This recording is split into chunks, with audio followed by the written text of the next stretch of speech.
দাৰ মৃত্যুৰ ন্যায় বিচাৰিলে NSA লগাইছে নে নাই? NSA হয়নে? National security act.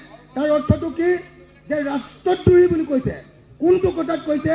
যে জুবিন দাৰ ন্যায় লাগে, জাষ্টিছ ফৰ জুবিন গাৰ্গ। এই বুলি কওঁতে তেওঁলোকে কৈছে যে এইজন যিজনে ন্যায় বিচাৰিছে সেইজন হ'ল ৰাষ্ট্ৰদ্ৰোহী আৰু সেইকাৰণে তেওঁলোকক NSA লগাই দিছে। জুবিন দাৰ ন্যায় বিচৰাটো ৰাইজ ৰাষ্ট্ৰদ্ৰোহিতা হ'ব পাৰে নেকি? হ'ব পাৰে নেকি? তাৰমানে তাৰ অৰ্থটো হ'ল যে হিমন্ত বিশ্ব শৰ্মাৰ চৰকাৰে নিজেই জুবিন দাক মাৰিছে আৰু সেইকাৰণে জুবিন দাৰ ন্যায় বিচৰাৰ কাৰণে ন্যায় বিচৰাকাৰীসকলৰ ওপৰত এনেকৈ কেছ দিছে। হয়নে? হয়নে নহয়? আজি অসমৰ যিকোনো এজন মানুহ, আজি আপোনালোকক যেতিয়া আপোনালোকে চৰকাৰে 1250 টকাৰ এটা অৰুণোদয় দিছে, তাকো সকলোৱে পোৱা নাই। পাইছে নেকি সকলোৱে? নাই পোৱা, হয়নে নহয়? মই বিধানসভাত সদায় কৈ আছো, যদি অৰুণোদয় দিব লাগে চাকৰি নথকা প্ৰত্যেকগৰাকী মহিলাক দিব লাগিব অৰুণোদয়। লাগেনে নাই? আৰু অৰুণোদয় 1250 টকা নহয়, 3000 কৰাৰ ব্যৱস্থা কৰিব লাগিব। হয়নে নহয়? মই লগতে এইটো কৈ গৈছোঁ যে এইবাৰ আমি যদি বিৰোধীয়ে চৰকাৰ গঠন কৰোঁ, অৰুণোদয় সকলো মহিলাক দিয়া হ'ব আৰু 3000 টকাকৈ দিয়া হ'ব। মই আপোনালোকক এই কথাটো কৈ যাব খুজিছোঁ, আপোনালোকে যিসকলে অৰুণোদয় পায়, আজি বিজেপি চৰকাৰে কি কৰিছে? স্পষ্ট কৈছে যে যদি অৰুণোদয় পায় তেতিয়াহ'লে বিজেপিৰ মিটিঙলৈ যাব লাগিব, কংগ্ৰেছৰ মিটিঙলৈ গ'লে অৰুণোদয় কাটি দিব বুলি কৈছে। কয় নে নকয়? কয় নে নকয়?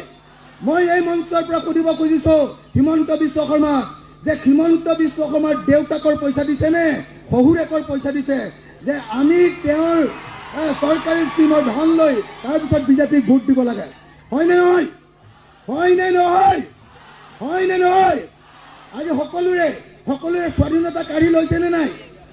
1250 টকা দিছে, কৈছে অকল বিজেপিৰ মিটিঙলৈ যাব পাৰিবি, কংগ্ৰেছক ভাল পাওঁ বুলি ক'ব নোৱাৰিবি, ৰাইজৰ দলক ভাল পাওঁ বুলি ক'ব নোৱাৰিবি, গৌৰৱ গগৈ মুখ্যমন্ত্ৰী হ'ব লাগে বুলি ক'ব নোৱাৰিবি। এই কথা কৈছে নে নাই? কৈছে নে নাই ৰাইজ? কৈছে নে নাই? যেতিয়া আমি সকলোৱে বিৰোধী দলবিলাকে যেতিয়া গৌৰৱ গগৈক লাহে লাহে মুখ্যমন্ত্ৰী কৰিবৰ কাৰণে আগবঢ়াই লৈ আহিলোঁ, হিমন্ত বিশ্ব শৰ্মাই কৈ দিলে বোলে গৌৰৱ গগৈৰ পাকিস্তানৰ লগত লিংক আছে। ক'লে নে নাই? ক'লে নে নাই? তাৰপাছত কিবা প্ৰমাণ কৰিব পাৰিলেনে?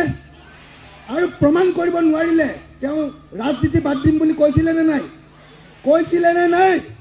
এতিয়া হিমন্ত বিশ্ব শৰ্মাই ৰাজনীতি বাদ দিব লাগে নে নালাগে?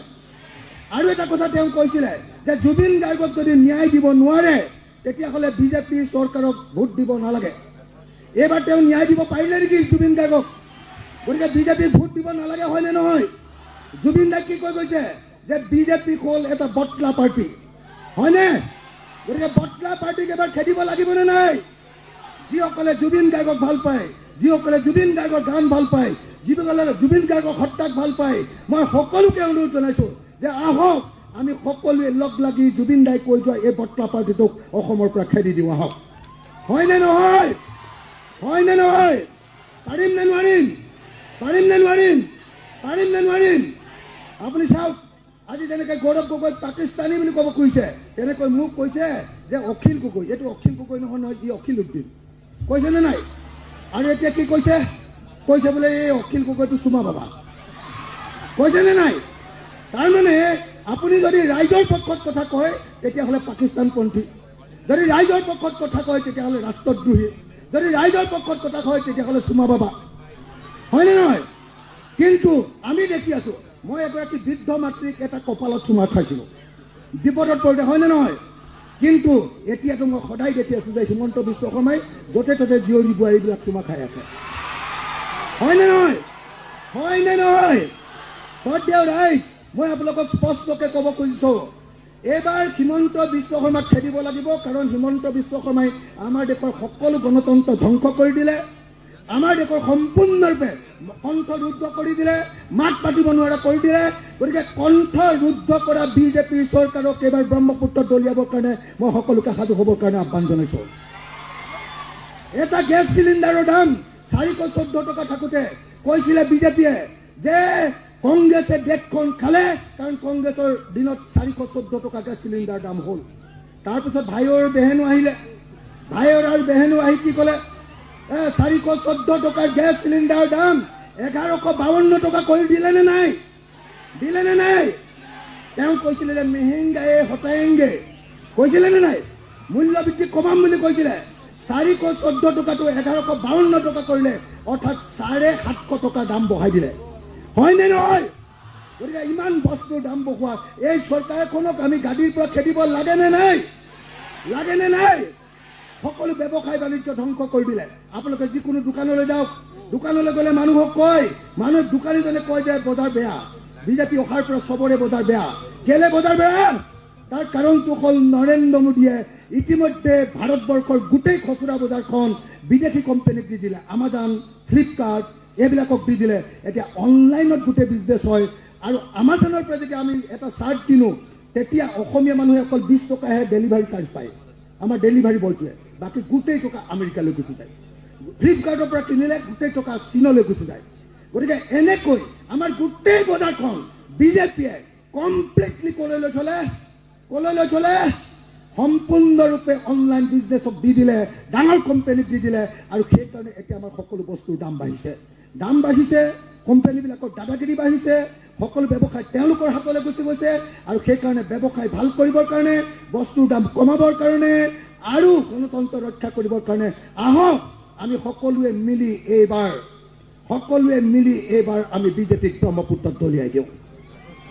দিবনে নাই? যদি দিয়ে সঁচাকৈ দিবনে?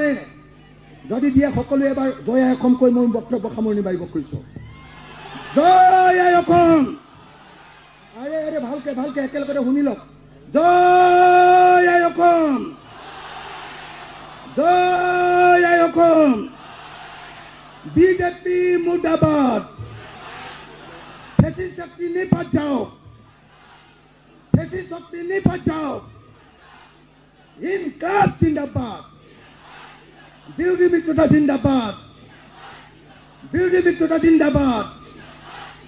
প্রিয়ঙ্কা গান্ধী জিন্দাবাদ! গৌরব গগৈ জিন্দাবাদ!